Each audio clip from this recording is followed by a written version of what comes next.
নমস্কার।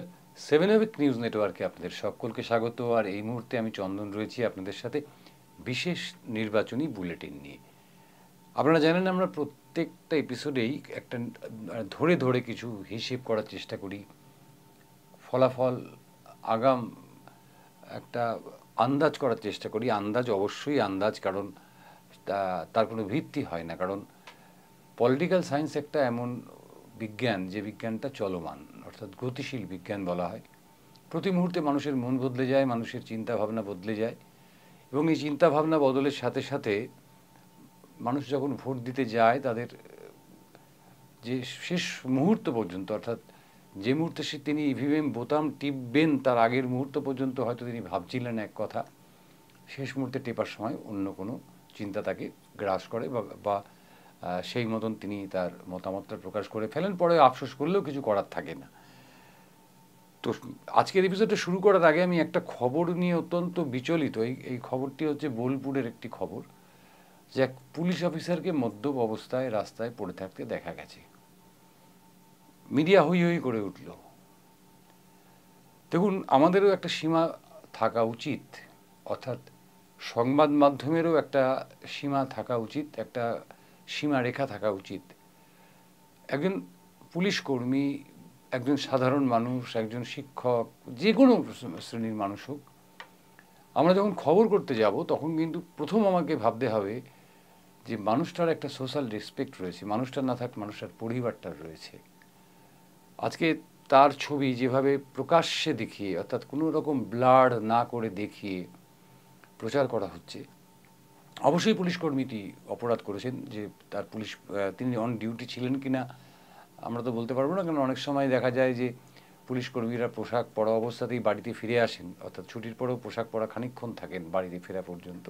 সেই যাই হোক, পুলিশের পোশাক পরা যখন ছিলেন তিনি একজন পুলিশ কর্মী।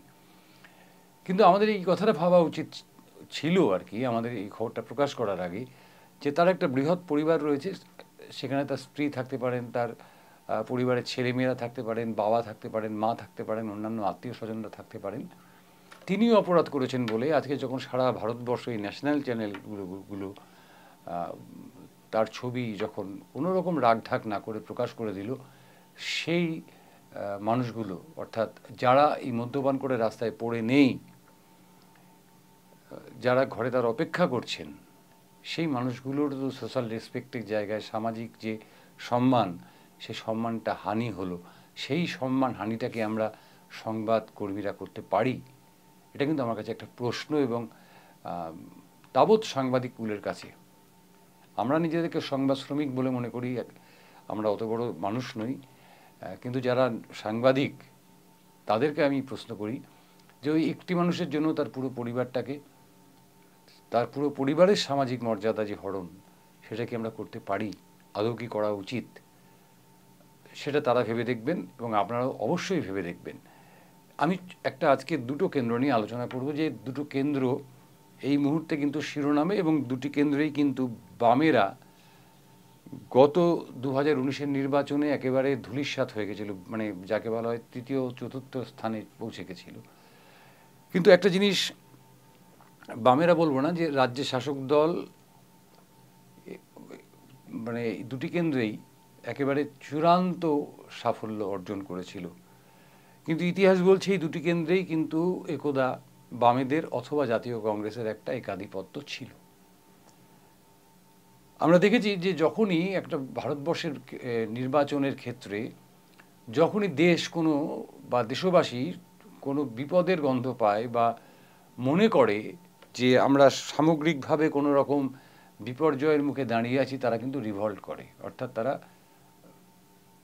ব্যালট বাক্সে বা ইভিএমের বোতামে তারা কিন্তু তাদের জবাবটা, সমুচিত জবাবটা দেন। আমরা তার প্রমাণ প্রথম পাই কবে? 1977 সালে। ঠিক তার কয়েক বছর আগেই আমরা দেখেছি, 1 বছর আগেই সারা দেশ জুড়ে ইমার্জেন্সি জারি হয়েছিল, জরুরি অবস্থা।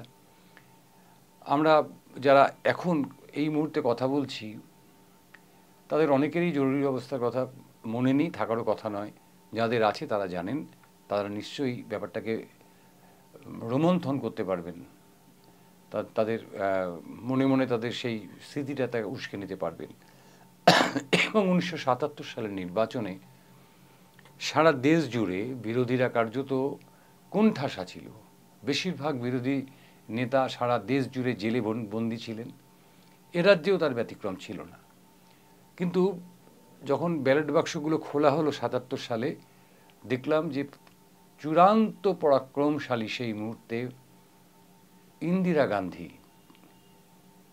এবং তার দল, যাকে বলে পর্যুদস্ত হলো। তখন সংকট ছিল, আমাদের সামনে একটা স্বৈরতন্ত্র,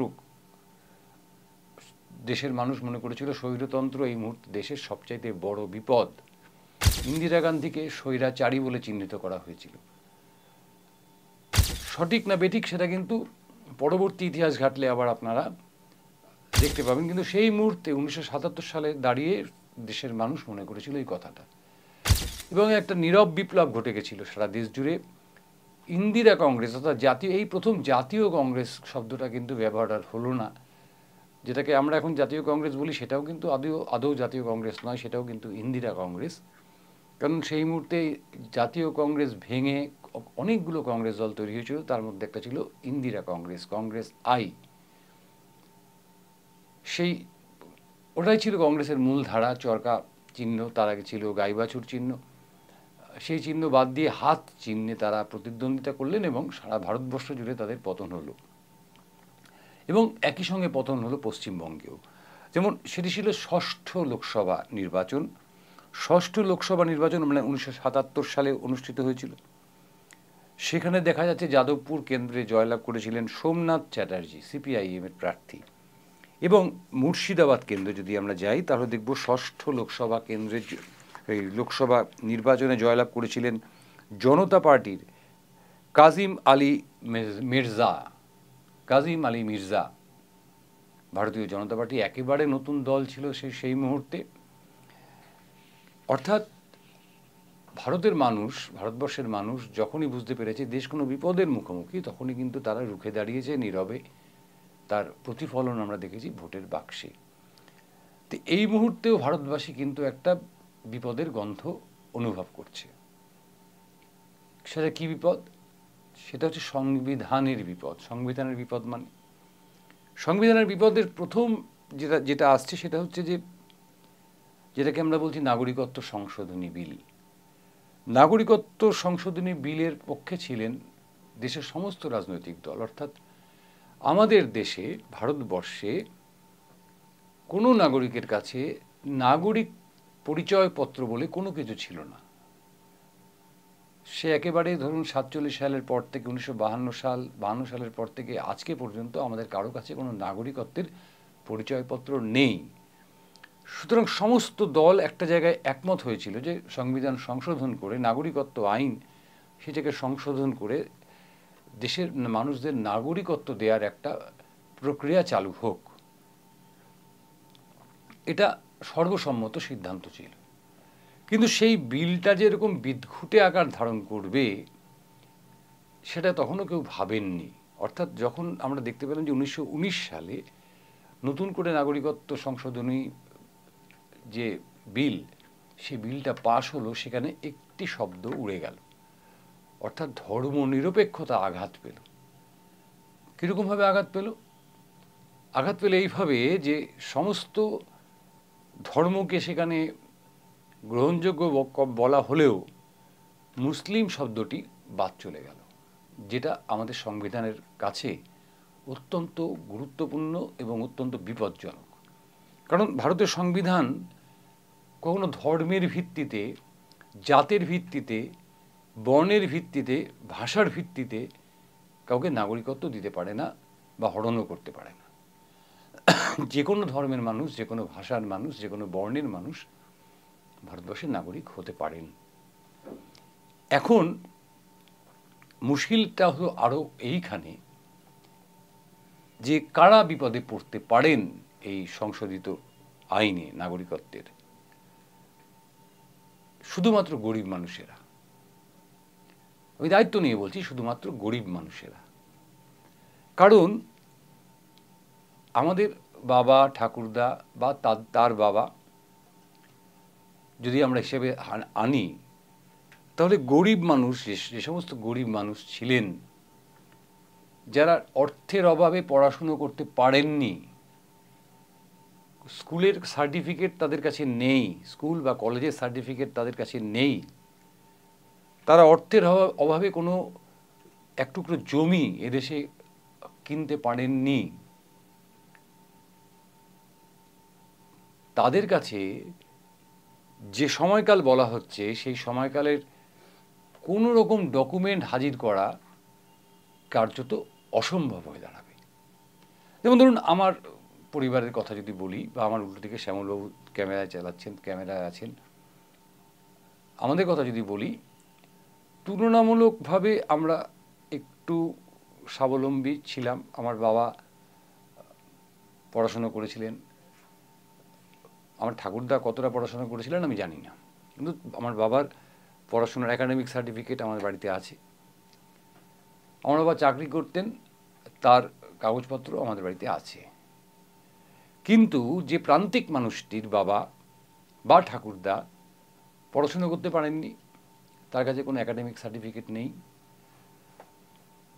তার বাবা বা ঠাকুরদা যে প্রান্তিক মানুষটা এক টুকরো জমি কিনতে পারেননি বা কোথাও এক টুকরো জমি দখল করতে পারেননি কোনো উদ্বাস্তু এলাকায়, তার কাছে কোনো জমির ডকুমেন্টস নেই, বা সে নিজেও অর্থাভাবে পড়াশোনা করতে পারেননি। আমাদের দেশে তো নিরক্ষরের সংখ্যা কম নয়। তার মানে টার্গেট কিন্তু শেষ পর্যন্ত ধর্ম বর্ণ নির্বিশেষে প্রান্তিক গরিব মানুষেরা। ভয়ানক একটা বিপদ এই নির্বাচনের মুখে দাঁড়িয়ে কিন্তু ভারতবাসী এটাকে ভাবছে। দ্বিতীয় ভাবনা এটা,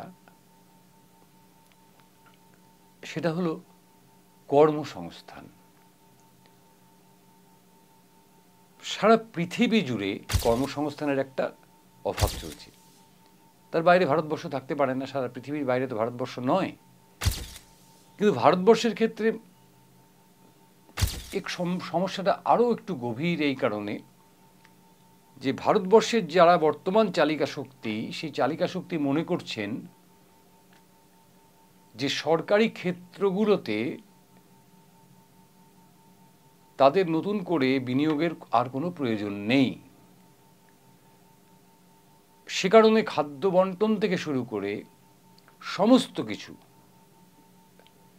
যা কিছু ওই ইন্দিরা গান্ধী বা জওহরলাল নেহেরুই রাষ্ট্রীয়করণ করে গেছিলেন, সমাজতান্ত্রিক শব্দটিও কিন্তু আমাদের সংবিধানে রয়েছে, এবং সমাজতান্ত্রিক শব্দটি এখানে ব্যবহার করা হয়েছিল অত্যন্ত কৌশলে, যেখানে বলা হয়েছিল যে সোভিয়েত সমাজতন্ত্রের সঙ্গে আমাদের সমাজতন্ত্রের কোনো মিল থাকবে না, মিল নেই। আমরা আমাদের মতন করে, অর্থাৎ ভারতীয় কনসেপ্টে, ভারতীয় ধারণায় একটা সমাজতন্ত্র গড়ে তোলার চেষ্টা করব। সেই কনসেপ্টেই কিন্তু ব্যাংক থেকে শুরু করে বিমার থেকে শুরু করে কয়লা খনি থেকে শুরু করে বিদ্যুৎ ক্ষেত্র থেকে শুরু করে দেশের বড় বড় ভারী শিল্প, সেগুলোর জাতীয়করণ হয়েছিল বা দেশের উদ্যোগে, রাষ্ট্রের উদ্যোগে গড়ে তোলা হয়েছিল। কিন্তু বর্তমান সরকার মনে করছেন যে সেগুলোর আর দরকার নেই। খাদ্য বন্টন ব্যবস্থা কন্ট্রোল করতে হচ্ছে ফুড কর্পোরেশন অফ ইন্ডিয়া, অর্থাৎ গণবন্টন ব্যবস্থা, যেটাকে আমরা রেশন ব্যবস্থা বলি। তা আমরা হিসেব করে আপনাদেরকে বলতে পারি 2014 সালের পর থেকে এই এফসিআইকে ক্রমাগত পঙ্গু করতে করতে করতে করতে আজকে 2024 সালে এফসিআই কার্যত লাটে উঠে গেছে বললেও অত্যুক্তি করা হবে না। সেই জায়গায় কারা এসছেন, অর্থাৎ কোনো জায়গা তো ফাঁকা থাকতে পারে না। ধরুন আপনি একটা গ্লাসে করে জল খাচ্ছিলেন, জলটা পুরো খেয়ে ফেললেন, গ্লাসটা কি খালি হলো? আপনি বললেন হ্যাঁ খালি। আমি বলবো না, খালি না। কারণ যে মুহূর্তে আপনি জলটা খেয়ে শেষ করলেন, সেই মুহূর্তে বাতাস এসে কিন্তু ওই জায়গাটিকে পূরণ করলো। তাহলে এফসিআই যখন বাজারে নেই, তখন এফসিআইয়ের জায়গায় নতুন কেউ আসবে। নতুন কারা এলো না? আদানি অ্যাগ্রো লজিস্টিক লিমিটেড, অর্থাৎ একটি বেসরকারি সংস্থা সেই জায়গাটা দখল করল। তার ফলে কি হলো? এই যে গণবন্টন ব্যবস্থা দেশের, অর্থাৎ আমাদের যে ন্যূনতম চাহিদা, চাল ডাল, যেগুলো আমরা রেশন দোকানের মাধ্যমে পেয়ে থাকি, গম আটা ইত্যাদি, এবং যেগুলোর জন্য একটা ন্যূনতম সহায়ক মূল্য সরকার স্থির করত, অর্থাৎ চাষি যাতে, প্রান্তিক চাষি, তারা যাতে ন্যূনতম সহায়ক মূল্যটা পায়, তারা যাতে সারের ওপর ভর্তুকি পায়, তারা যাতে জমি সেচের কাজের জন্য ব্যবহৃত পেট্রোল ডিজেলের জন্য ভর্তুকি পায়, বিদ্যুতে ভর্তুকি পায়, তার যে ব্যবস্থাটা সেটা ভেঙে চুরে খান খান হয়ে গেছে এই মুহূর্তে দাঁড়িয়ে। পাশাপাশি ধর্মের ভিত্তিতে রাজনীতি আমাদের দেশে পুরনো কোনো কথা নয়। এই কারণে পুরনো কোনো কথা নয় যে আমি আপনাদেরকে একদম প্রমাণ দিয়ে দেখাতে পারবো যে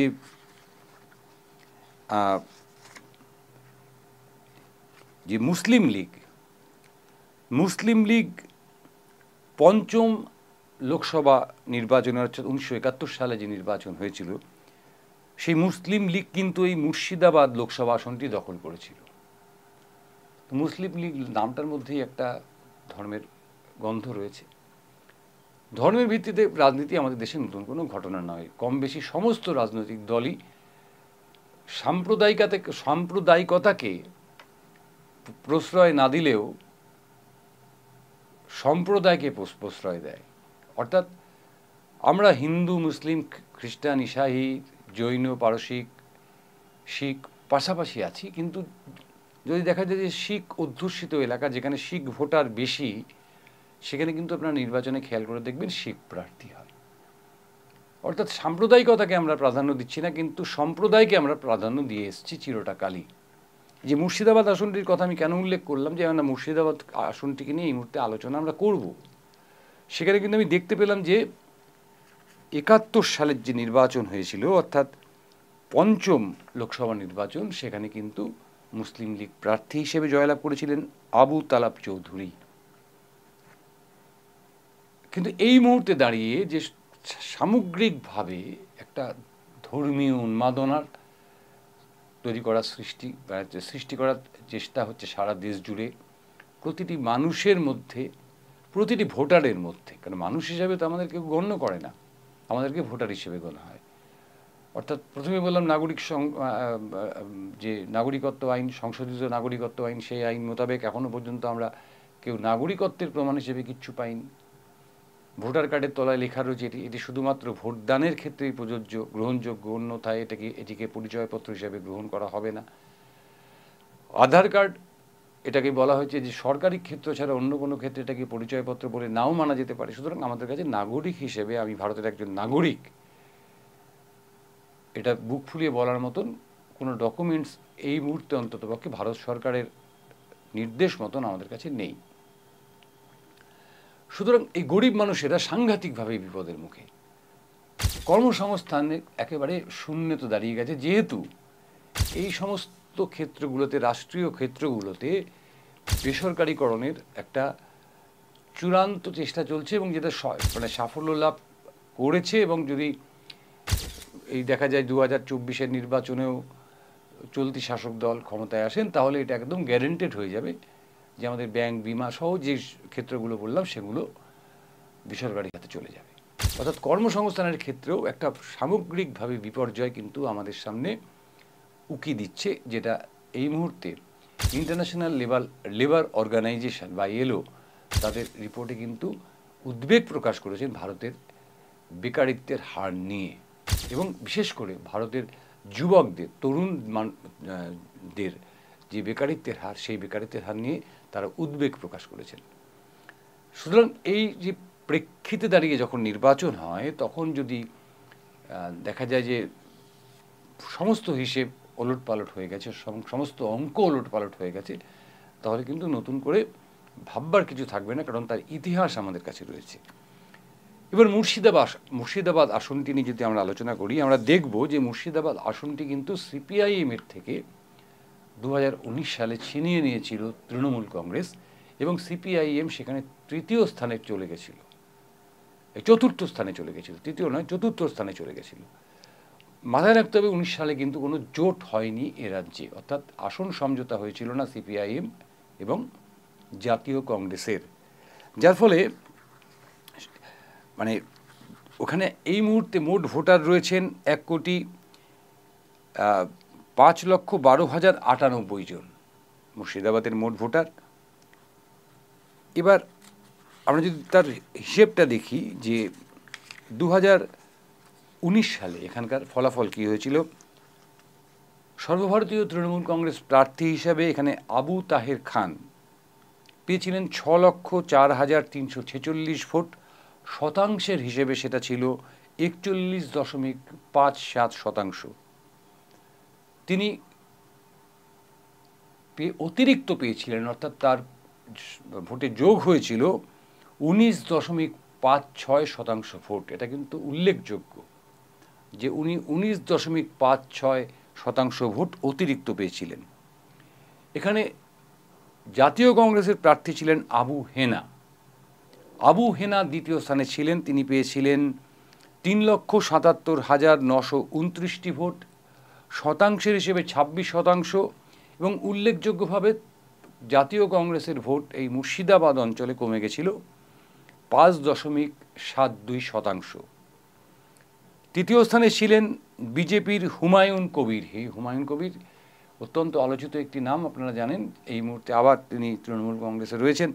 এই হুমায়ুন কবির ছিলেন তৃতীয় স্থানে। তিনি পেয়েছিলেন 2,47,809টি ভোট। শতাংশের হিসেবে 17.05%। এবং এখানে কিন্তু বিজেপির ভোট বেড়ে গিয়েছিল 9.15%। এটা কিন্তু অত্যন্ত গুরুত্বপূর্ণ, অন্ততপক্ষে মুর্শিদাবাদের মতন আসনের ক্ষেত্রে, যেখানে সংখ্যালঘু ভোটারদের সংখ্যাধিক্য রয়েছে, সংখ্যাগরিষ্ঠতা রয়েছে।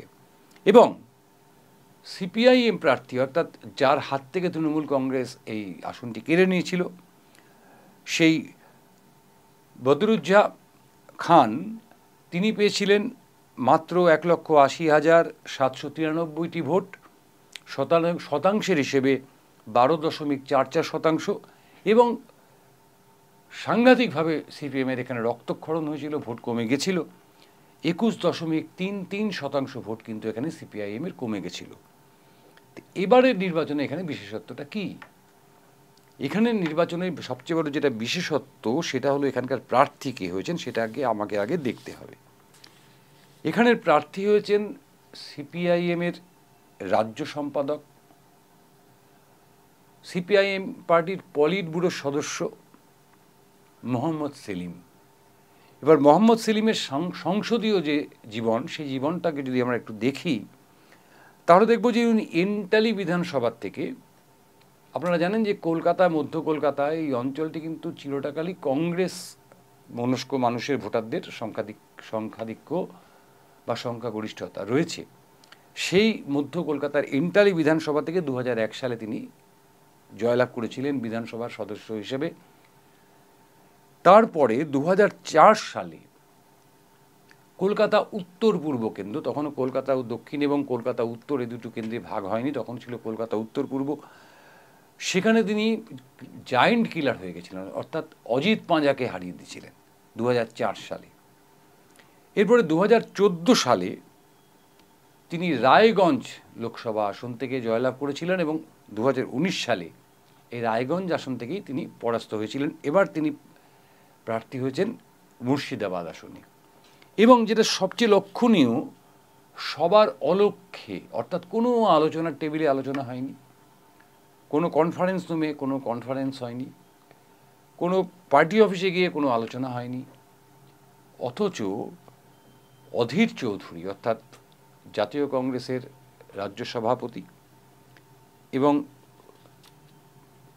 কেন্দ্রে অর্থাৎ লোকসভায় জাতীয় কংগ্রেসের বিরোধী দলনেতা অধীর চৌধুরী, তিনি সেলিমের এক হাত ধরে মাথার ওপর তুলে বলেছেন যে এবার মুর্শিদাবাদ কেন্দ্রে জয়ী প্রার্থীর নাম হবে অধীর চৌধুরী, মাফ করবেন, মোহাম্মদ সেলিম। তার মানে সবার অলক্ষ্যে কিন্তু মুর্শিদাবাদ কেন্দ্রটিতে সিপিআইএম প্রার্থীকে প্রকাশ্যে সমর্থন জানিয়ে দিল জাতীয় কংগ্রেস। এই যে ইকুয়েশনটা, এই ইকুয়েশনটাকে কিন্তু কেউ মাথায় আনেনি। সবাই ভাবছিল যে ইন্ডিয়া জোট সারা ভারতবর্ষে টুকটাক হয়েছে, কিন্তু পশ্চিমবঙ্গের ক্ষেত্রে ভাবা হয়েছিল, কারণ না ইন্ডিয়া জোটের অন্যতম বড় শরিক তৃণমূল কংগ্রেস এ রাজ্যে ইন্ডিয়া জোটের শরিক হয়নি। অনেক ক্ষেত্রেই কংগ্রেসের সঙ্গে বামফ্রন্টের কোনো আসনে মতবিরোধ রয়েছে এখনো পর্যন্ত, কিন্তু মুর্শিদাবাদে মোহাম্মদ সেলিমকে নিঃশর্ত সমর্থন দিচ্ছে জাতীয় কংগ্রেস। কিন্তু সেখানে একটা আবার বিস্ফোরাও গজিয়ে গেছে। সেখানে বিস্ফোরা কীরকম গজিয়েছে? গত বিধানসভা নির্বাচনে যে আইএসএফ বাম কংগ্রেসের জোটের সঙ্গে ছিল, সেই আইএসএফ কিন্তু ওখানে প্রার্থী ঘোষণা করেছে, অর্থাৎ মুর্শিদাবাদে আইএসএফ প্রার্থী দিচ্ছে, এমনটাই এখনো পর্যন্ত খবর। তবে বামফ্রন্ট সূত্রের যে খবর, সেই খবর হচ্ছে এই যে আইএসএফের সঙ্গে আলোচনা চলছে, হয়তো আইএসএফ কি অন্য আসন ছাড়া হবে, মুর্শিদাবাদ কেন্দ্রটি কিন্তু আইএসএফ সিপিএমকে সমর্থন জানাবে। জানি না এটা হবে কি না, এটা আলোচনা স্তরে রয়েছে, জানা গেছে। সেখানে এবার সিপিআইএম প্রার্থী মোহাম্মদ সেলিম, আগেই আমরা বললাম। তৃণমূল কংগ্রেসের প্রার্থী হচ্ছেন আবু তাহের খান, অর্থাৎ আমার 2019-এর যিনি জয়ী প্রার্থী, তাকেই এখানে প্রার্থী করা হয়েছে, আবু তাহের খান। বিজেপি এখানে প্রার্থী বদল করেছে, সেখানে প্রার্থী হয়েছেন গৌরীশঙ্কর ঘোষ। আইএসএফের হাবিব শেখ এখানে প্রার্থী হয়েছেন। এখানে এসইউসিআইসি তারাও প্রার্থী দিয়েছেন, মেহফুজ আলম তাদের প্রার্থী, এবং এসডিপিআই এখানে প্রার্থী দিয়েছেন, তাদের প্রার্থীর নাম টি ইসলাম। সুতরাং এখানে 6মুখী একটা প্রতিদ্বন্দ্বিতা এখনো পর্যন্ত আমাদের কাছে যে হিসেব রয়েছে, সেই হিসেবে এখনো পর্যন্ত 6মুখী একটা প্রতিযোগিতার মনে হচ্ছে যে হতে পারে। প্রার্থীর সংখ্যা তো বাড়তেও পারে, কেননা এখন অনেক দিন বাকি আছে। কিন্তু যদি আমরা একটু হিসেব করি, যে আমরা যে কথা বলছিলাম, যখন মানুষ বিপদের মুখোমুখি হয়, তখন মানুষ কিন্তু সিদ্ধান্ত নেয়, সেটা নীরবে নেয় এবং সেটা প্রকাশ হয় না। তো সেই যদি আমরা সেই 77-এর শিক্ষা নেই, 77-এর থেকে শিক্ষা নেই, 77-এর অভিজ্ঞতাকে ভাগ করে নেই, তাহলে এই আসনটি কিন্তু তৃণমূল কংগ্রেসের পক্ষে। যদিও তৃণমূল কংগ্রেস এই আসনটিতে 2,26,417 ভোটে জয়লাভ করেছিল 2019 সালে, শতাংশের হিসেবে 15.57% ভোটে জয়লাভ করেছিল। এবং যদি 2019 সালের ভোট, কংগ্রেসের ভোট এবং সিপিআইএমের প্রাপ্ত ভোট যোগ করি, তাহলেও কিন্তু এখানে তৃণমূল কংগ্রেস প্রার্থী এগিয়ে আছেন 45,624 ভোটে। এবং যদি বিধানসভা আসনের কথা আমি আলোচনা করি, তাহলে কিন্তু এই মুর্শিদাবাদ লোকসভা আসনের যে 7টি বিধানসভা, সেই 7টি বিধানসভার একটিতেও জাতীয় কংগ্রেস জিততে পারেনি বা সিপিআইএম জিততে পারেনি। একটিমাত্র আসনে, অর্থাৎ মুর্শিদাবাদ আসনে জয়লাভ করেছিল বিজেপি। বাদবাকি ভগবানগোলা, রানীনগর, হরিহরপাড়া, ডোমকল, জালঙ্গি এবং করিমপুর সবকটি আসন কিন্তু ছিনিয়ে নিয়েছিল তৃণমূল কংগ্রেস। সুতরাং সব দিক থেকে তৃণমূল কংগ্রেস কিন্তু মুর্শিদাবাদে এগিয়ে, কিন্তু প্রার্থী যেহেতু মোহাম্মদ সেলিম এবং তার হাত ধরেছেন অধীর চৌধুরী, সেই জায়গায় দাঁড়িয়ে কিন্তু বলা যায় লড়াইটা বেশ কঠিন হবে তৃণমূল কংগ্রেসের পক্ষে। এবং শেষ মুহূর্তে শেষ হাসিকে হাসবেন, এটা কিন্তু শুধুমাত্র এই অঙ্কের হিসেব দিয়ে বিচার করলে চলবে না। কারণ পরিস্থিতি বদলেছে, পরিস্থিতি যেদিকে বদলেছে, অর্থাৎ আমাদের সামনে যে বিপদগুলো মানুষ ইন্ডিকেট করছেন, মানুষ চিহ্নিত করছেন, সেই চিহ্নিত বিপদ যদি ভোটে প্রভাব ফেলে, তাহলে কিন্তু মুর্শিদাবাদ আসনটি অন্ততপক্ষে তৃণমূল কংগ্রেসের পক্ষে বা বিজেপির পক্ষে মোটেই নিরাপদ নয়। এখনই বলার সময় আসেনি যে সেখানে মোহাম্মদ সেলিম জিতছেন, কিন্তু মোহাম্মদ সেলিমও একটা ভালো জায়গায় থাকতে পারেন মুর্শিদাবাদ আসনে। আরেকটি আসন হচ্ছে যাদবপুর। এই যাদবপুর আসনটির একটা অদ্ভুত খেলা রয়েছে। সেখানে জাতীয় কংগ্রেস কখনো জিতছে, কখনো, ধরুন 52 সালের প্রথম নির্বাচনে জাতীয় কংগ্রেস, দ্বিতীয় নির্বাচনে ওখানে নির্দল প্রার্থী জিতে গেল, তারপর তৃতীয়, চতুর্থ, পঞ্চম নির্বাচনে, সেখানে ষষ্ঠ নির্বাচনে সেখানে সিপিআইএম প্রার্থী জিতল। আবার অষ্টম নির্বাচনে মমতা ব্যানার্জি একদম জায়েন্ট কিলিং করলেন, অর্থাৎ সোমনাথ চ্যাটার্জিকে হারিয়ে দিলেন মমতা ব্যানার্জি এই আসন, যাদবপুর আসনে। অর্থাৎ যাদবপুর আসনটি উত্থান পতনের একটা জায়গা, উত্থান পতন। এবং গত 3টে নির্বাচনে, অর্থাৎ 2009-এর পর থেকে 2019 পর্যন্ত তৃণমূল কংগ্রেস এই আসনে একাধিপত্য দেখালেও কোনো প্রার্থী কিন্তু এখানে একাধিপত্য দেখা, সেটা কীরকম? সেটা হচ্ছে এই রকম যে 2009 সালে এখানে জিতলেন কবির সুমন, তৃণমূল কংগ্রেস প্রার্থী কবির সুমন, বিখ্যাত গায়ক। পরবর্তীতে তৃণমূল কংগ্রেসের বিরুদ্ধে অনেক কথা বলেছেন, আবার তৃণমূল কংগ্রেসের সপক্ষেও অনেক কথা বলেন। কিন্তু সেই সুমনের ওপর কিন্তু আর ভরসা রাখতে পারল না তৃণমূল কংগ্রেস। 2014 সালে এখানে প্রার্থী হলেন কে?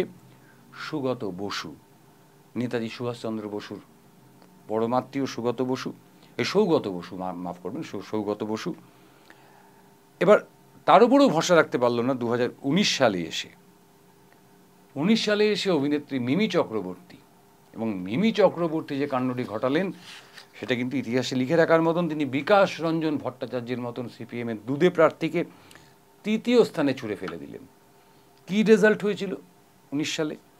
তৃণমূল প্রার্থী হিসেবে মিমি চক্রবর্তী পেয়েছিলেন 6,88,472টি ভোট, শতাংশের হিসেবে 47.91%। অতিরিক্ত ভোট পেয়েছিলেন 1.99%, প্রায় 2%। দ্বিতীয় স্থানে উঠে আসলেন বিজেপি প্রার্থী ডক্টর অনুপম হাজরা। তিনি পেলেন 3,93,233টি ভোট, শতাংশের হিসেবে 27.36%, এবং তিনি পেলেন অতিরিক্ত 15.14% ভোট। এবং বিকাশ রঞ্জন ভট্টাচার্যের মতন একজন প্রার্থী সেখানে 15.05% ভোট কম পেয়ে পরাস্ত হলেন এবং তৃতীয় স্থানে চলে গেলেন। সেখানে কিন্তু লড়াই হয়েছিল 1, 2, 3, 4, 5, 6, 7, 8, 9, 10, 11, 12, 13 প্রার্থীর সংখ্যা ছিল 13 জন। সেখানে মিমি চক্রবর্তী নিকটতম প্রতিদ্বন্দ্বী বিজেপি প্রার্থীকে হারিয়েছিলেন 2,95,339 ভোটে, শতাংশের হিসেবে যথেষ্ট ভালো, 20.54%। সুতরাং এই আসনটি নিয়ে তৃণমূল কংগ্রেসের ভাবনার কোনো জায়গায় ছিল না। কিন্তু আমি যে কথা প্রথমেই বললাম যে দেশের মানুষের সামনে যে বিপদগুলো চিহ্নিত হয়েছে, সেই চিহ্নিত বিপদগুলো যদি মানুষ মাথায় রাখেন, যদি হিসেব করেন, এবং এবার যে আসন প্রার্থীদের যে তালিকা এতক্ষণে আমরা হাতে পেয়ে গেছি, সেটা হচ্ছে এখানে এখন 4 জন প্রার্থীর নাম আমাদের সামনে চলে এসছে। সিপিআইএম প্রার্থী হয়েছেন এসএফআই নেতা সৃজন ভট্টাচার্য, সিপিএমের নতুন সেন্সেশন। তৃণমূল কংগ্রেসের প্রার্থী হয়েছেন আরেকজন সাংঘাতিক ভালো বক্তা, নেত্রী, যুবনেত্রী, তৃণমূল কংগ্রেসের মহিলা তৃণমূল কংগ্রেসের নেত্রী, যুব মহিলা তৃণমূল কংগ্রেসের নেত্রী সায়নী ঘোষ। তার অভিনয় মুগ্ধ নন এরকম বাঙালি খুব কম আছেন। বিজেপি প্রার্থী হয়েছেন ডক্টর অনির্বাণ গাঙ্গুলি, এবং এসইউসিআই এখানে প্রার্থী দিয়েছেন কল্পনা দত্ত। অর্থাৎ এখানে চতুর্মুখী নির্বাচন হতে চলেছে। কিন্তু সেই যে বললাম যে একদিকে সৃজনের মাটি কামড়ে পড়ে থাকা প্রচার, পাশাপাশি সায়নী ঘোষের যে অ্যাক্টিভিটি, অত্যন্ত আকর্ষক একটা নির্বাচন এখানে হতে চলেছে। এবং অনির্বাণ গাঙ্গুলিকেও কিন্তু ফেলে দিলে চলবে না, ডাক্তার অনির্বাণ গাঙ্গুলিকে। অর্থাৎ গত নির্বাচনের যে ফলাফল, অর্থাৎ 2,95,339 ভোট জয় তৃণমূল কংগ্রেসের পক্ষে, এবং বিধানসভা নির্বাচনের ক্ষেত্রেও যদি আমরা দাঁড়িয়ে দেখি, তাহলে এই বিধানসভার বারুইপুর পূর্ব থেকে শুরু করে বিষ্ণুপুর পশ্চিম, সোনারপুর দক্ষিণ, ভাঙড়, একমাত্র এই ভাঙড় আসনটি নওশাদ সিদ্দিকী অর্থাৎ আইএসএফ দখল করেছিল। বাদবাকি যাদবপুর, সোনারপুর উত্তর এবং টালিগঞ্জ সবকটি আসনই কিন্তু তৃণমূল কংগ্রেস তারা ছিনিয়ে নিয়েছিল। এখানকার বিধায়ক কিন্তু সাংঘাতিক বিধায়ক রয়েছেন, অরূপ বিশ্বাসের মতন বিধায়ক রয়েছেন, ফেরদৌসী বেগমের মতন বিধায়ক রয়েছেন, নওশাদ সিদ্দিকীর তো আপনার আইএসএফের বিধায়ক রয়েছেন, দেবব্রত মজুমদারের মতন বিধায়ক রয়েছেন।